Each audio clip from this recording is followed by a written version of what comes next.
Ever feel like you're drowning in all the talk about climate change, like trying to figure out what actually matters, what actually makes a difference? It's just too much. Yeah, it can definitely be overwhelming. So much information out there and so many opinions too. Exactly. And that's kind of what we're tackling in this deep dive. We've gone through, I don't know, a whole mountain of reports, studies, you name it, trying to cut through the noise and find the solutions that have real teeth, the stuff that'll actually move the needle on this whole climate thing. That's the goal, yeah. So you've given me all this information, all these sources, and we're going to try and break it down, right? Absolutely. We're going to lay it all out, show how all the pieces fit together, and hopefully make it a little less daunting for everyone listening. Sounds good. Where do we even begin? Well, I think we got to start with the obvious. I mean, everything we do pretty much runs on energy, right?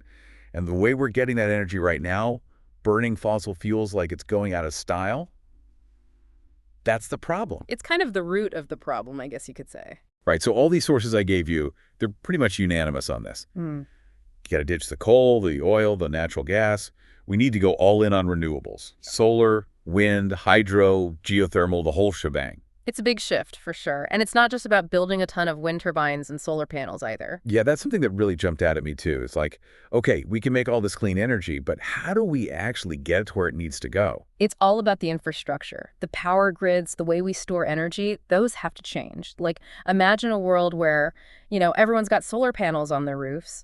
That's great for generating energy, but the current grid, it's just not built to handle that. It's like trying to fit a square peg in a round hole. Exactly. We need a smarter grid, a more flexible grid. And we need ways to store energy, too. I mean, the sun doesn't shine at night and the wind doesn't always blow. So batteries, pumped hydro, all these storage technologies, those are absolutely essential. Okay, so we're changing how we make energy. But all this stuff I gave you, it's clear we also need to change how we use it. Oh, yeah, energy efficiency. It's a huge part of the solution. I mean, think about it. Buildings that are designed to naturally heat and cool themselves, appliances that don't suck up a ton of electricity, that stuff adds up. It makes a massive difference. And it's not just about our homes either. Transportation, that's a big one. Oh yeah, how we get around. I was really struck by how much emphasis there was on public transportation in all this research. If we can make it easier for people to get around without relying on their cars, that's a huge win for the climate. Trains, buses, trams, even just making cities more walkable and bike-friendly. It all adds up, doesn't it? Every bit of energy we don't use is a win. Speaking of getting around all these sources, they were pretty excited about electric vehicles too. EVs are definitely having a moment. Cars, buses, trucks, even planes and ships, they're all going electric. But it's not just about swapping out gas guzzlers for EVs. Right. Like, I was reading about how if we really want to make a dent in transportation emissions, we have to invest in public transit alongside EVs. Make it so that people have a real alternative to driving. It's like giving people options, right? Yeah. Not everyone can afford an electric car. And even if you can, sometimes public transport just makes more sense. Absolutely. And for things like planes and cargo ships, which are harder to electrify, we need to be looking at alternative fuels. Biofuels, hydrogen, those are all in the mix. It's like a multi-pronged approach. Exactly. And that brings us to another really interesting piece of this whole puzzle, the role of nature. Ah, yes. This is the stuff that kind of blew my mind. Protecting and restoring ecosystems, like forests. They're not just nice to have, they're actually a crucial part of the solution. They're like giant carbon sponges. Trees, they absorb carbon dioxide from the atmosphere as they grow. It's like nature's own carbon capture technology. Exactly. And it's not just forests either. Healthy oceans, they play a huge role in absorbing carbon too.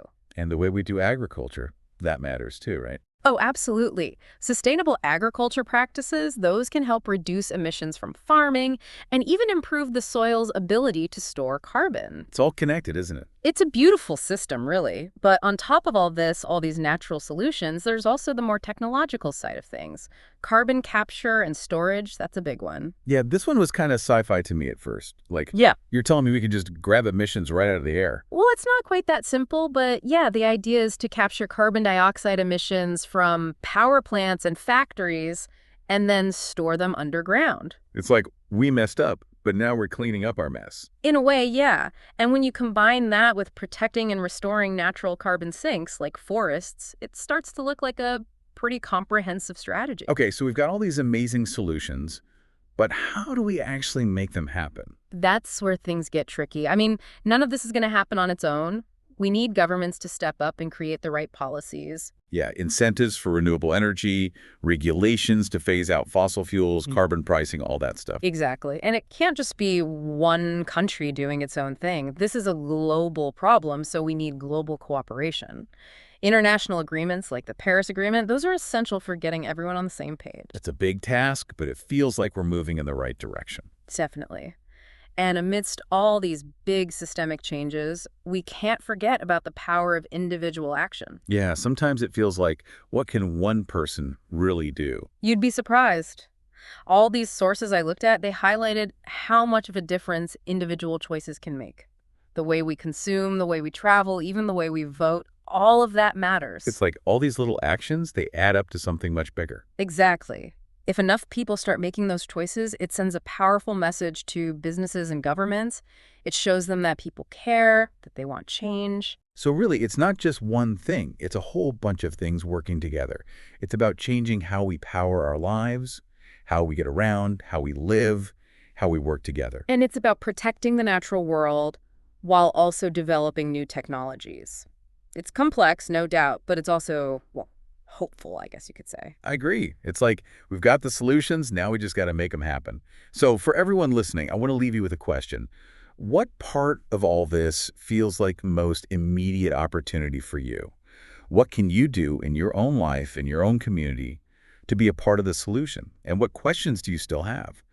Because the more we learn, the more we talk about it, the better equipped we'll be to tackle this challenge. I think that's a great place to leave it. It's about empowering ourselves and each other to take action. Exactly. All right, that's all the time we have for this deep dive. Thanks for listening, and we'll catch